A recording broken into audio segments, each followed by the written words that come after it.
I read a statement once by Imam Ibn Al-Jawzi where he said that if you want to study the ascetics, then study Uwais Al-Qarni. Hmm.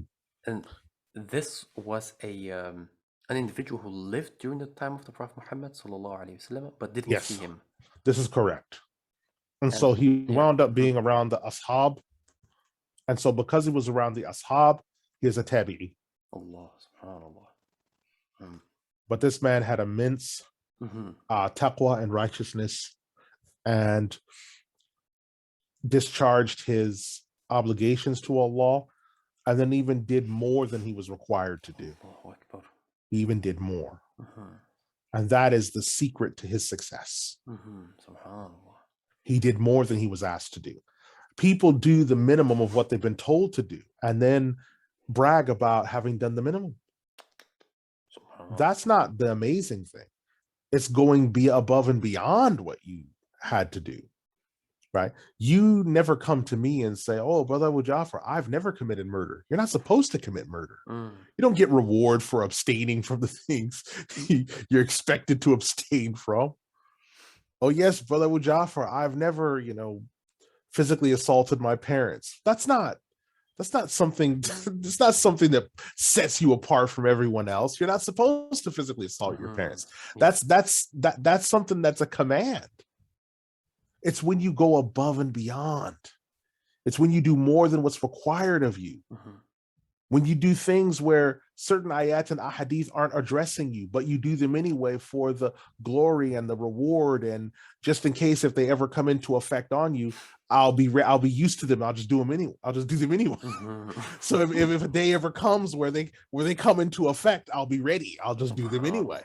Right? That's part of that action of zuhud.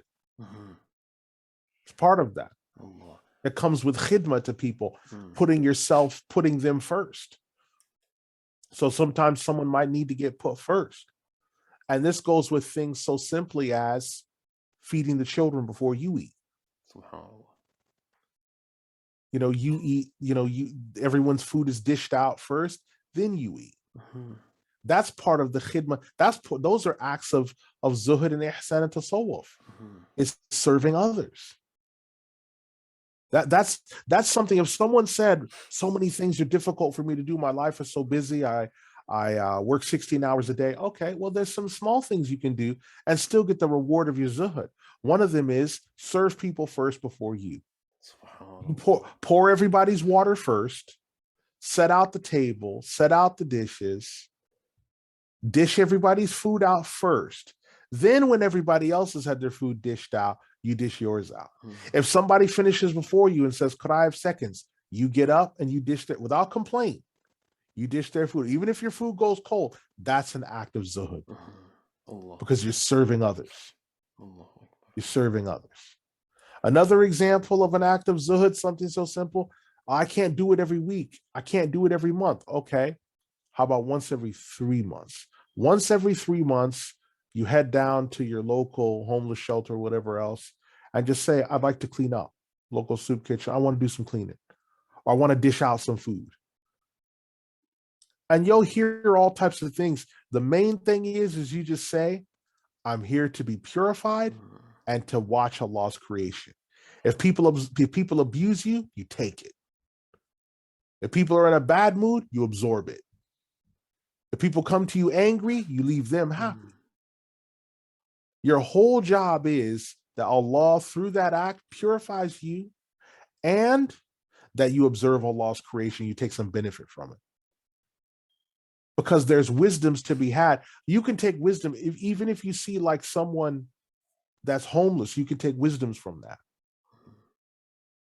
There have been people that I've been walking and someone drunk has stopped me and said something to me that I was able to take away something from it. Drug addicts and drunks. There's an area on the way to my house that had a really rough area. It was called the Blade. And it was in an area called Belltown. And I was walking home one day. I had a janitor's job, and it would finish at 12:40. And I had to catch the last bus at 1:50, and I almost sprinted. Astaghfirullah, I had to almost sprint to catch the bus every day. And student knowledge, we're not supposed to sprint, rest for training or whatever else considered bad akhlaq. But sometimes I had to do that. And because I didn't get to eat anything, I had to do another thing, which is also a lot of teachers don't like you to chew gum because they consider that bad akhlaq. Because they say, is it food or are you just chewing it? So, well, it's food. Well, if you're chewing, you shouldn't be talking with your mouth full because that's sunnah. If it's not food, what are you chewing it for? So they don't like you to chew. A lot of teachers do not like you to chew gum. They don't like it. The first time a teacher came and saw me chewing gum, he's like, spit that out. Spit it out. And I haven't chewed it since. So I caught the bus, though, to Belltown. And I get off, and there's this area. I mean, it's called the Blade because people are getting stabbed, they're getting shot. I mean, it's a chaos area. But I happen to live on the street across, and there's no other cross street I can use to get to my building, which has full security, a desk bellman. I'm building's like super secure, but I need to get through this area, and there's no other cross street. So I passed by this. I passed by a prostitute, and the prostitute said, what are you doing? I said, oh, I'm just coming back to my job as a janitor. I'm exhausted, headed home, everything else. And she said something to me that made me go and buy her some food. But what she said was, well, you make the money, don't let the money make you. That's only your job. That's not your life. Because I just told her, oh man, I'm exhausted. I'm doing this many hour days, everything else. She said, well, don't let the money make you. You make the money. And that made me double. You know what? Let me go to the store and buy some stuff. Because it was a cold night. So I bought like some juice and some other things. I said, I just want to thank you for that statement. And I wound up going to work. I think it was later and reducing my hours.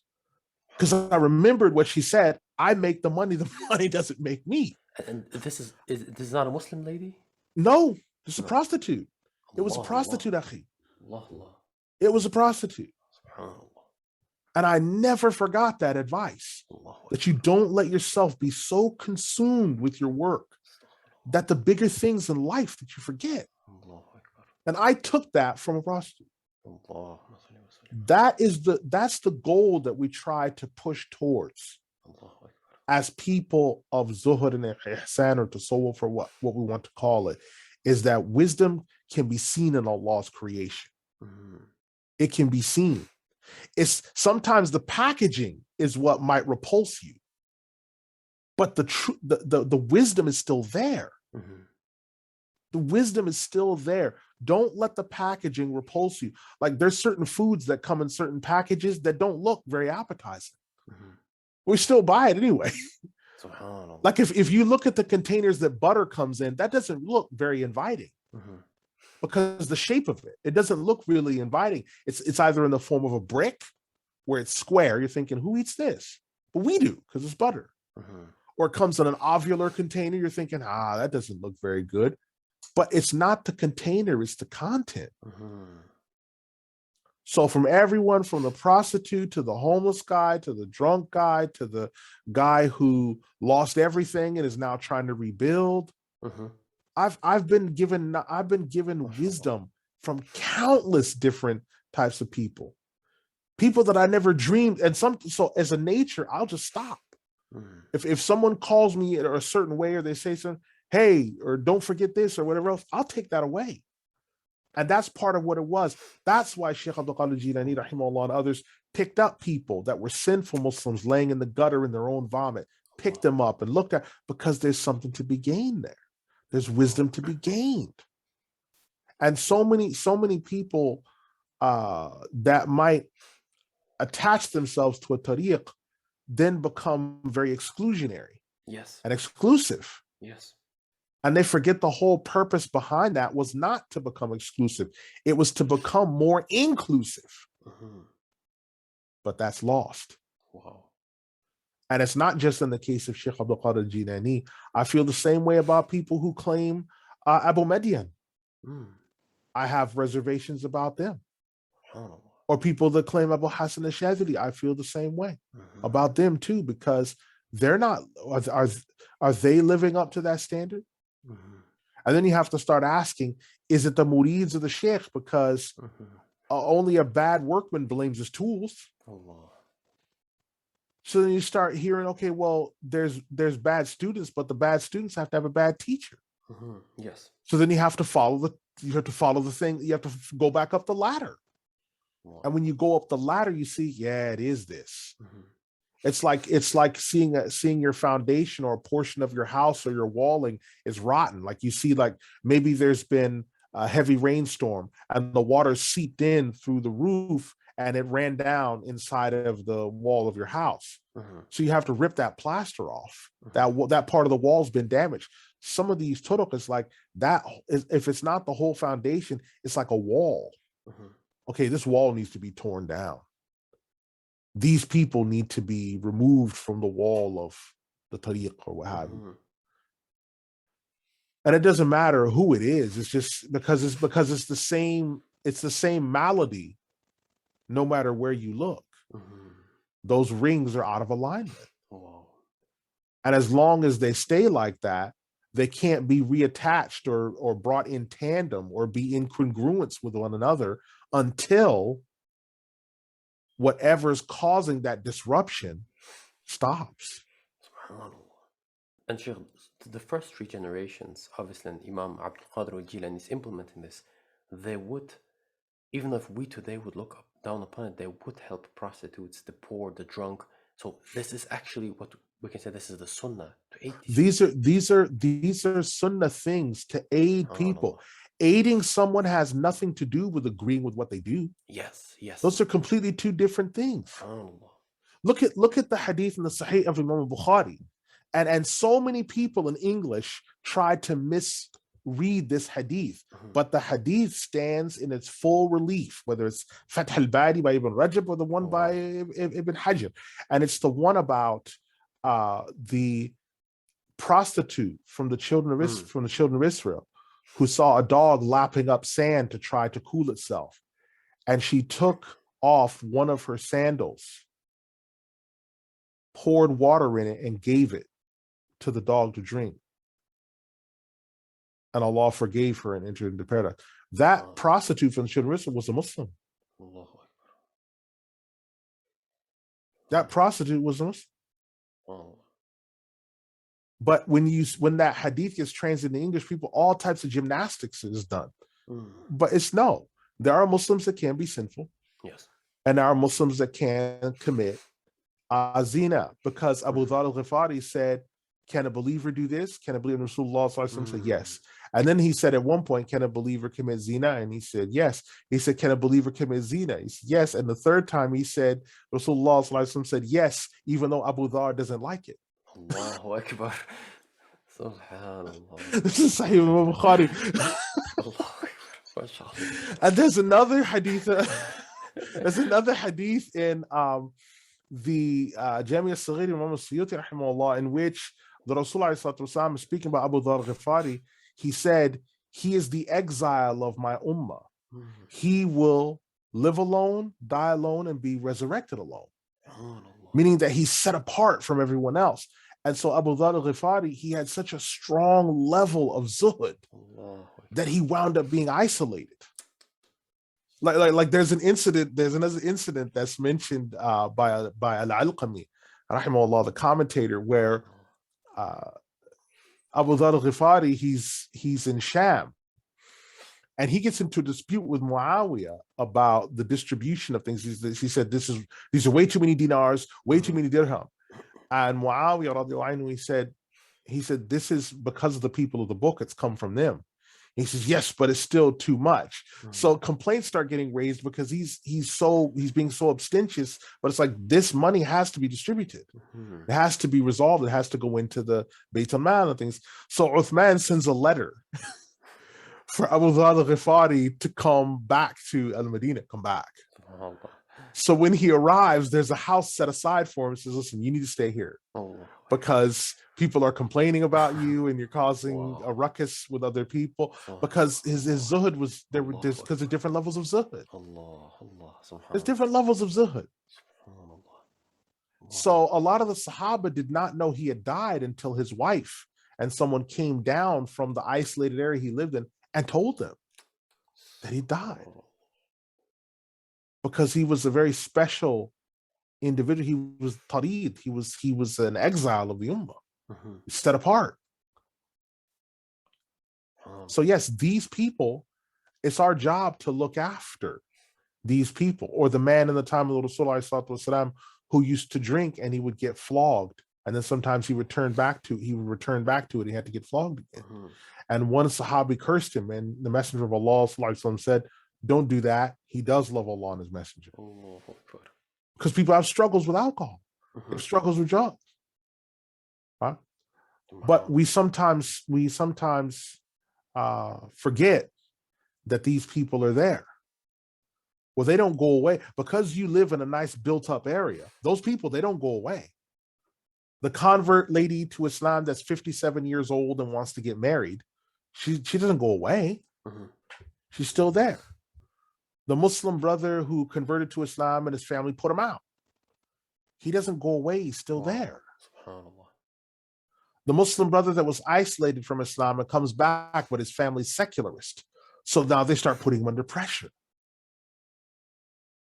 So every day he's in a battle with his most loved family members. He's in a battle with them because they don't like him praying and fasting, and they make a big production out of it. And the fact that he's buying halal, they throw halal food away. These are secularist family members. Now, when it comes time to do Eid or whatever else, they'll do it. But that's all they want to do with Islam. It's very difficult for them. So these things are all matters that exist.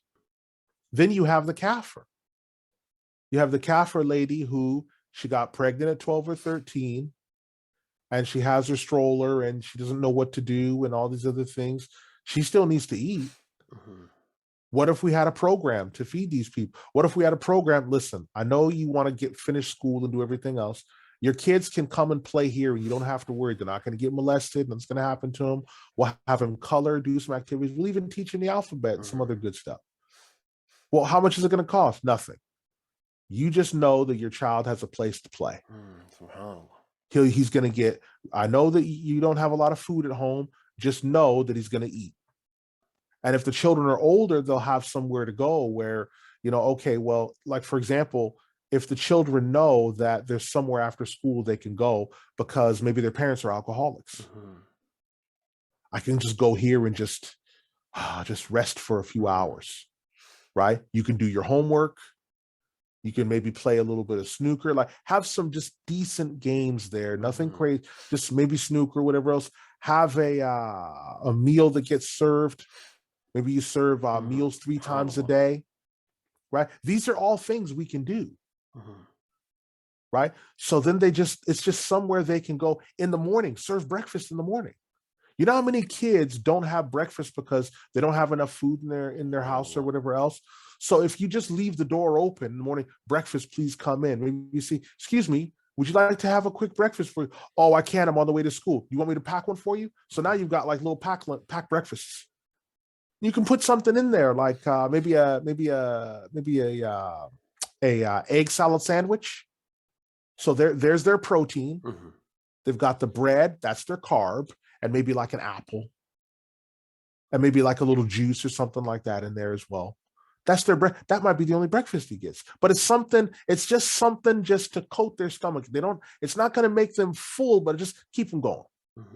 Keep them going. Then when he sees that, then he's like, well, I wonder what after school, and he might stop by, or we might see him again. Hey, I've got some bags left over. You want a lunch? Yeah, I'll take one. Because if he's not getting breakfast in the morning, who's to say he's getting dinner at night? Who's to say? Especially with the way that it is right now, where sometimes both parents are out of the home, or if they're coming from an environment where they're a single parent family, so they don't have a parent at home. So they might get up and go to school when there's no parent and there's no food, come home and there's no parent and no food. But if they know that there's somebody looking out for them, no matter what, There's someone that's going to reach out and say, hey, would you like a sack lunch? Yeah, could I get one of those? Yeah. Initially, there might be some kids who are mistrustful. They don't know you. Mm-hmm. But eventually, because they've seen their other friends have them, could I get one of those? Yes, here. That's part of the soul for the Ihsan too. They don't, a lot of the Baghdad people from that masjid, they don't know everyone in Baghdad that comes to that and gets food on Thursdays that they've been doing for the past 900 years. They don't know everybody there. But that's not the point. It's khidmah. It's that we're providing a service here so that we can observe the creation of Allah and get some wisdom from it.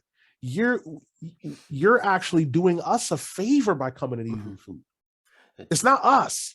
That's why the Arabic word khidmah is service. We're serving them. MashaAllah. They're doing us the favor. That's a completely different way of viewing the downcast and the dejected and the wretched people in society. It's a completely different way of viewing them. That is khidmah. Didn't Imam Abdul Qadir Al-Jilani say that he found that the act of feeding people was one of the most powerful acts, meaning like the ones that brought him close to Allah?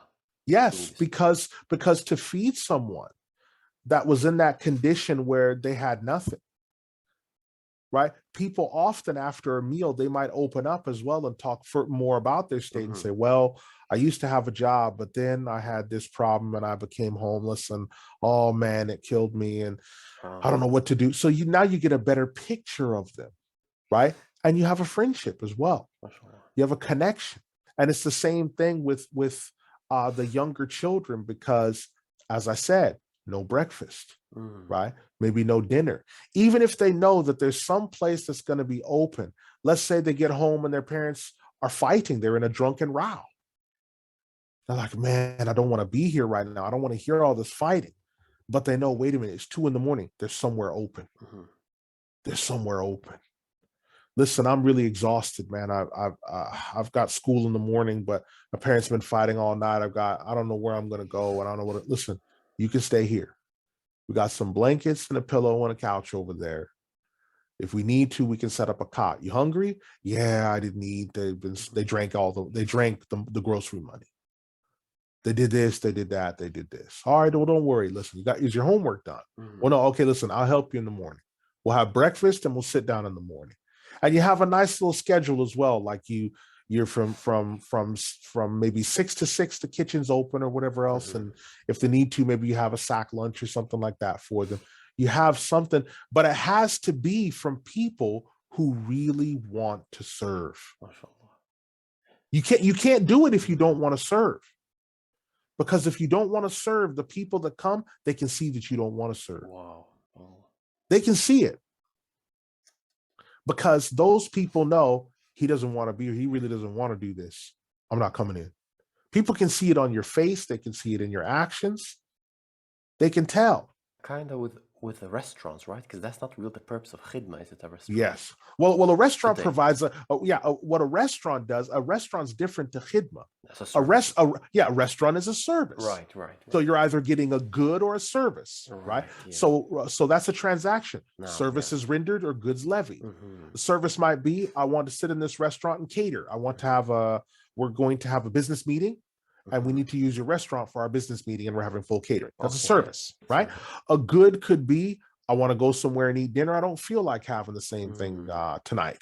Tonight we're going out for a big dinner. We're going to commemorate the fact that my son graduated today and Allah's blessed him and everything else. That's a service or a good. But for this one, this particular type of khidmah is a transaction that's different. It's where you're doing something without the expectation of anything back. Allahu Akbar.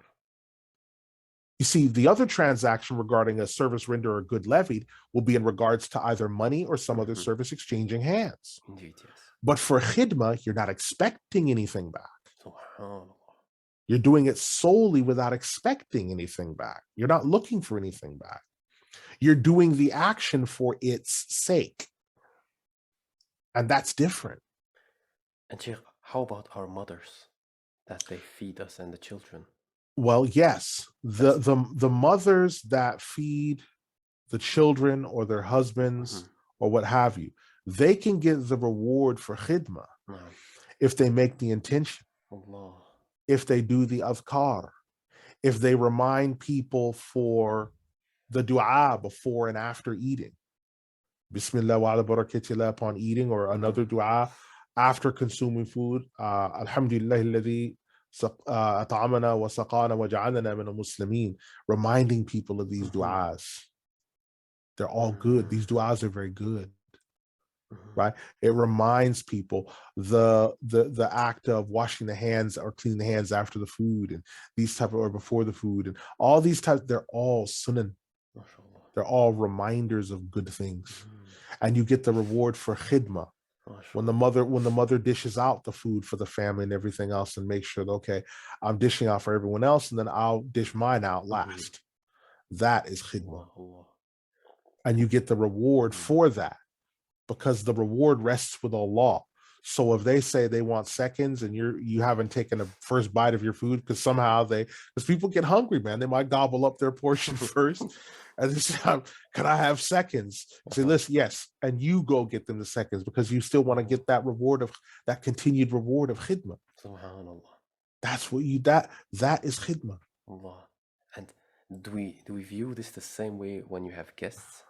Yes, guests. This is a type of khidmah as well. This is why this branch of the soul we can often call suluk.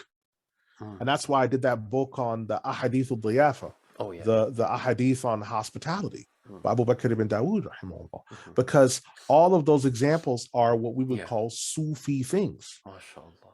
They're the a'mal of the Sufi people, the a'mal of hospitality. And by doing these khidmah things, you'll get the reward for the khidmah. And you'll be supernaturally looked after. So the example of the Rasul having the container of milk, and he was given the container of milk, and he was able for several companions to drink from it without it running out. And everyone drank their fill. That's because the act of khidmah, your niyyah was there, and Allah made it so that niyyah could be realized. That's khidmah. That's the blessedness of khidmah. And we can actually say that a lot of the people, who claim the Grand Sheikh, when this aspect is missing, then you should really recheck the path. Well, yes, because those things shouldn't be missing. They should be the bedrock. They should be the bedrock of things. Because some of those people, they're hostile to guests or visitors or whatever else. Hey, you can't be here, or like against poor people. Or against poor people. I don't want to be those people stink. And why do you think that is?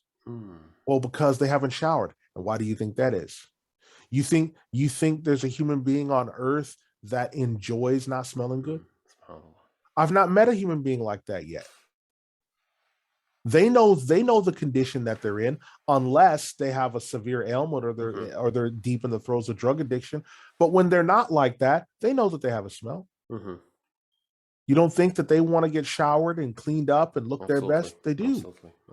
Absolutely. So then whose job is it to look after them? The American response is themselves. They're there because that's where they put themselves. No, that's not what we as Muslims say. We as Muslims say, maybe Allah tested them and put this in a circumstance. Maybe Allah might use me to lift this test from them. Subhanallah. Let me get out there and see what I can do. Allahu Akbar. That's what we do as Muslims. When somebody fails in their business or whatever, we give them zakat al-fitr. When someone's in debt, we give the zakat al-fitr to get them out of debt.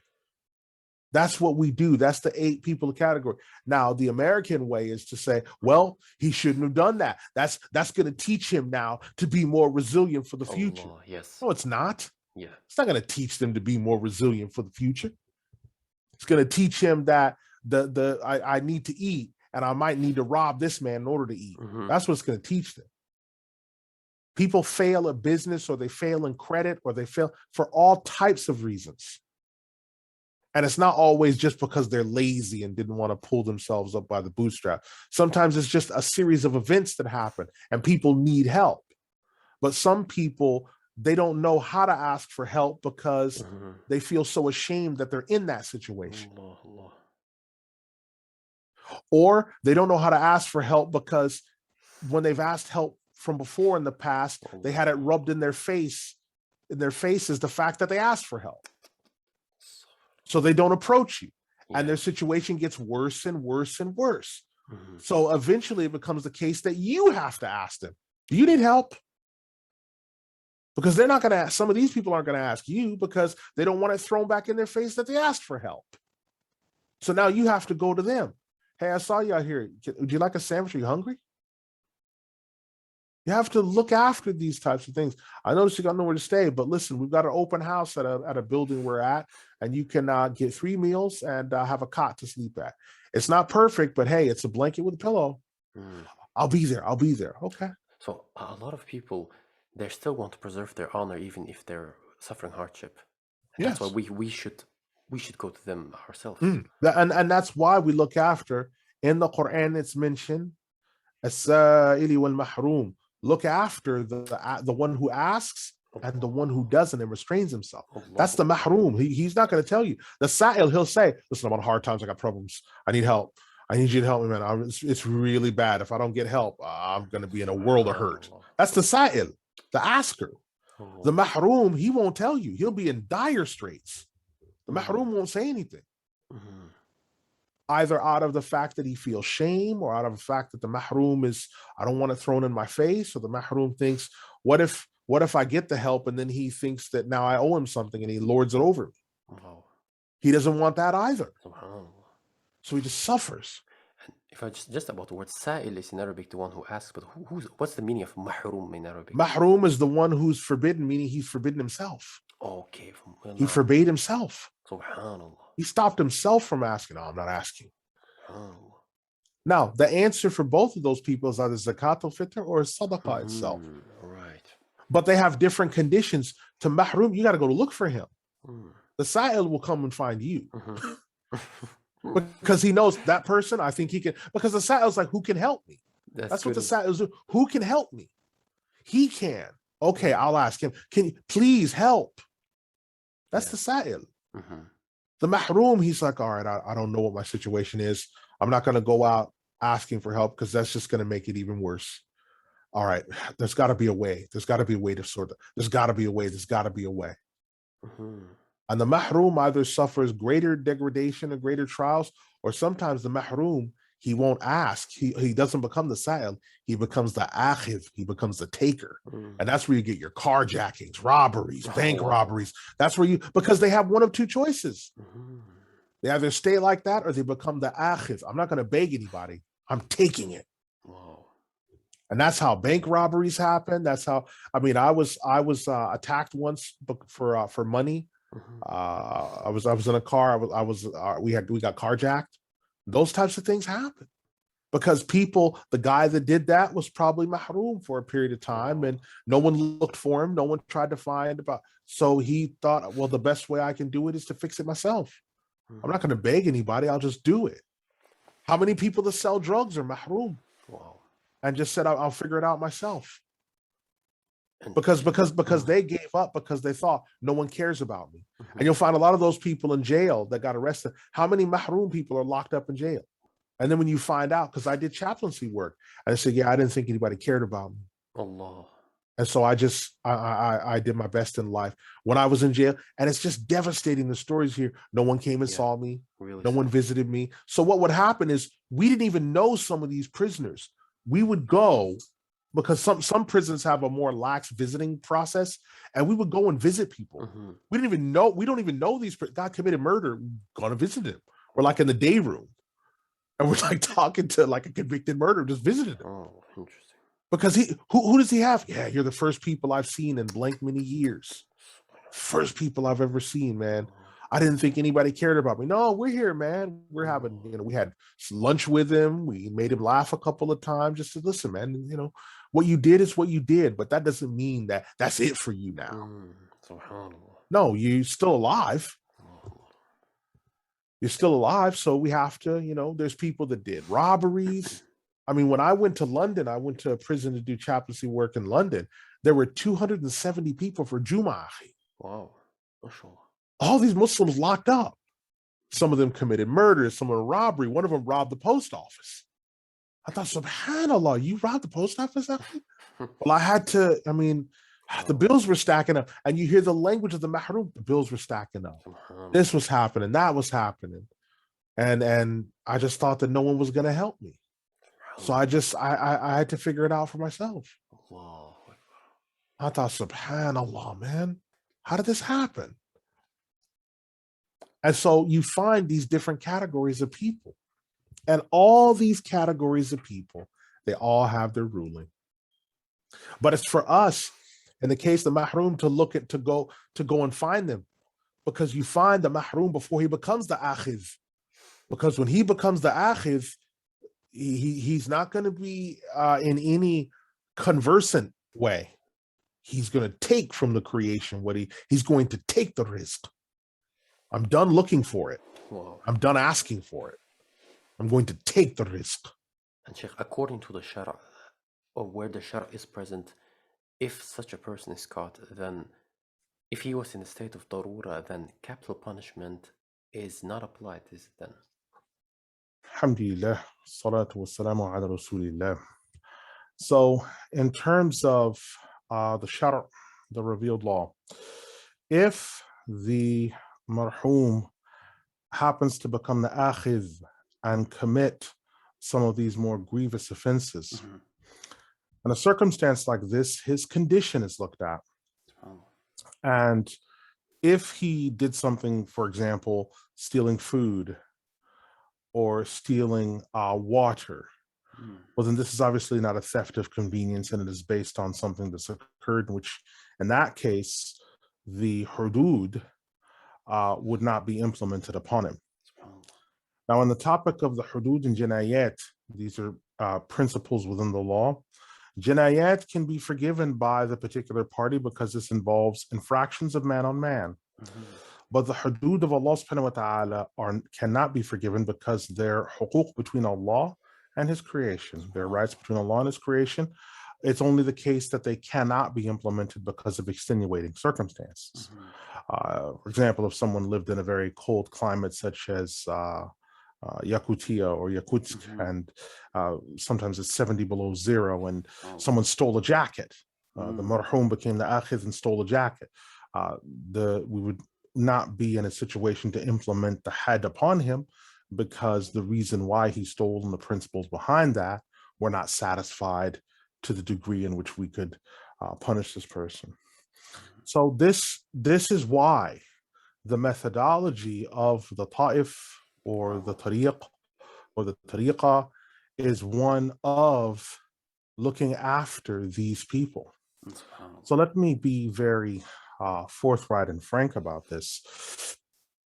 When I look at this, I see that the people today that are the most assiduous in ascribing themselves to being the only people and the only way are the least likely to distribute zakat al-fitr, are the least likely to look after the indigent, the wretched, the wicked, the downtrodden, because they avoid these people. They're happy talking about them or telling you, stay away from the fusaq and stay away from these people. But we were taught that actually those are the areas that you go into. You go into these areas and you interact with these people, not because you're looking to be influenced by sin, but because you have a duty of care to these people for the assistance. And if you are upon the right guidance and right goodness, your job when going there is to be a hujjah of Allah subhanahu wa ta'ala. You remind these people of Allah subhanahu wa ta'ala, and you remind them of the truth, and this could inspire them, those that are amongst them, to repent, to come to you with help, and even those that are engaged in sin might help you for assistance in other affairs. These are the obligations of people who are really upon a ta'if or really upon tariq. These are the affairs that we bear in importance. But when you look at these people, you ask yourself, who is moving through the earth for the sake of Allah, who is physically providing defense in the earth, who is providing the zakat al-fitr, who is distributing zakat al-fitr today, who's distributing it, who is providing the assistance, who is dispatching the people of Allah subhanahu wa ta'ala in the earth to defend against oppression and things like that. Who are the people speaking out? Who are the people that stand against the carnal and fleshly governors and rulers? The people that say the truth, where sometimes they might come against two parties, because it's not only the fleshly governors, but the people that have fleshly designs on removing them. Who are the people that speak against the torchbearers of kufr in this era and wickedness? Who are they? It's not these people, because these people that are making these grandiose claims are the ones with their hat in their hand, with their hand out, seeking money from. These people are actually sa'il to the al-hayatu dunya, which is the clear evidence that they don't have inayah, they don't have the yaqeen, they don't have the other things, because they're seeking their means through the khalq and not through the one who's behind the khalq, the one who is responsible for the khalq, Allah subhanahu wa ta'ala.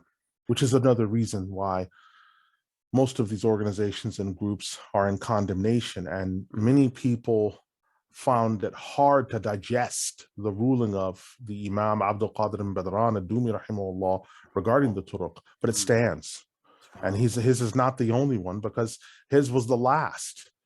There were two other rulings that were included within that article from Imams Muhammad Sa'id al-Darambuti as well as Wahab al-Zuhayli. So he was not the only one. Yes. It's just people, they remember that. Sometimes the last punch is the heaviest one that you remember if you get hit with a combination. And that one was the last and the heaviest one. And people have to understand that there are people who are Freemasons and fornicators and people that engage in orgies and spiritual and physical molesters that have infested these organizations and make these claims. And would you say that this is all over, also in Darul Islam as in Darul Kufr, right?